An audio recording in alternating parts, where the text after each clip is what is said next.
नमस्कार दोस्तों, मैं हूं आपका दोस्त, आपका होस्ट आर के, और आप देख रहे हैं आर के ट्रेडिंग।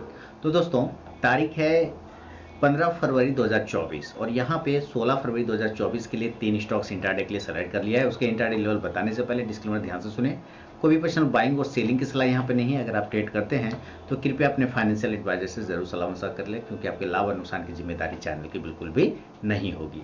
डिस्क्लेमर को ध्यान में रखिए और 3 स्टॉक्स जो मैं लेकर आता हूँ उसके हिसाब से आप अपना भी स्टॉक्स निकालिए और उस पर ट्रेड करिए। यहाँ से सीखिए और अपना स्टॉक को सेलेक्ट करिए, देन उस पर ट्रेड करिए। मैंने जो सेलेक्ट किया हुआ है उसमें सबसे पहला स्टॉक है एचडीएफसी बैंक का। और एचडीएफसी बैंक देखिए 3 से 4 बार आपके सामने जैसे चार्ट आ रहा है, 3 से 4 बार आप देख रहे हैं एक रेजिस्टेंस एरिया को, हॉरिजॉन्टल रेजिस्टेंस एरिया को ऊपर में क्लेम करता हुआ नजर आ रहा है। अगर बैंक निफ्टी में तेजी आया तो जाहिर सी बात है एचडीएफसी बैंक उसमें पार्टिसिपेट करेगा, तो एक ब्रेकआउट मिल सकता है जो कि 1417 रुपए के ऊपर बनेगा बाय अब 1417। स्टॉप लॉस 1410 रुपए 1410 का लेके चलेंगे। पहला टारगेट 1424 का होगा 1424, दूसरा 1431 1431 और तीसरा 1438 रुपए 1438 का रहेगा। अगर ये नीचे रिजेक्शन ले लेता है, 1407 रुपए के नीचे गिरता है तो सेल करेंगे। लेवल मैंने लिख दिए, फिर भी मैं रिपीट कर देता हूं। तो 1407 के नीचे बेचेंगे। स्टॉप लॉस 1414 रुपए का रहेगा 1414 का। पहला टारगेट 1400 1400, दूसरा 1393 रुपए 1393 और तीसरा टारगेट 1386 रुपए 1386 का। शुरू के 5 मिनट बिल्कुल भी आपको ट्रेड को अवॉइड करके चलना है दोस्तों। उसके बाद एक स्टॉक बाइंग या सेलिंग लेवल को एग्जीक्यूट करें तो ट्रेड करें, अदरवाइज उस ट्रेड को आप अवॉइड कर दें। तो ये पहला स्टॉक हो गया एचडीएफसी बैंक।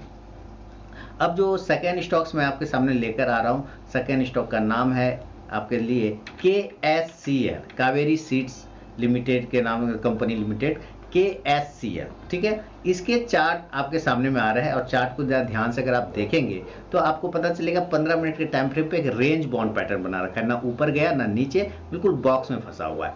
अब ये बॉक्स एरिया को जब ये ऊपर या नीचे ब्रेक करेगा तभी आपका ट्रेड बनेगा। तो अगर ये ऊपर 678 को ब्रेक करता है तो बाइंग साइड में जाएगा। बाय अब 678 678 के ऊपर खरीदना है। पहला टारगेट स्टॉप लॉस 673 673 और पहला टारगेट 683 683, दूसरा 688 688 और तीसरा 693 693 रुपए का। नीचे ब्रेक कर देता है 672 के नीचे तो बेचेंगे। सेल बिलो 672, स्टॉप लॉस 677 677 का। पहला टारगेट 667 667, दूसरा 662 662 और तीसरा 657 657 रुपए का।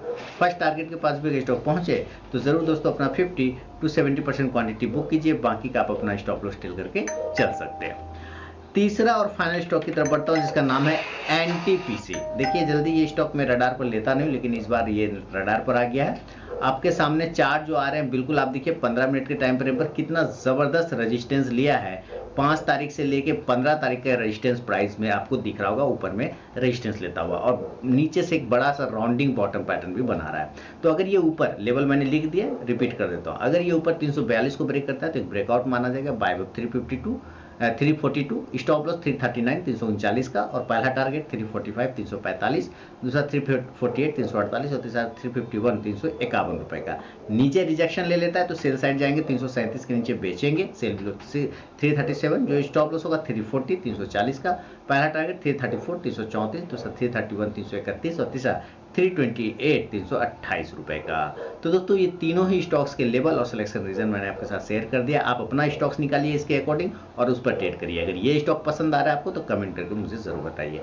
मिलूंगा नेक्स्ट वीडियो में दोस्तों, तब तक के लिए बहुत बहुत धन्यवाद।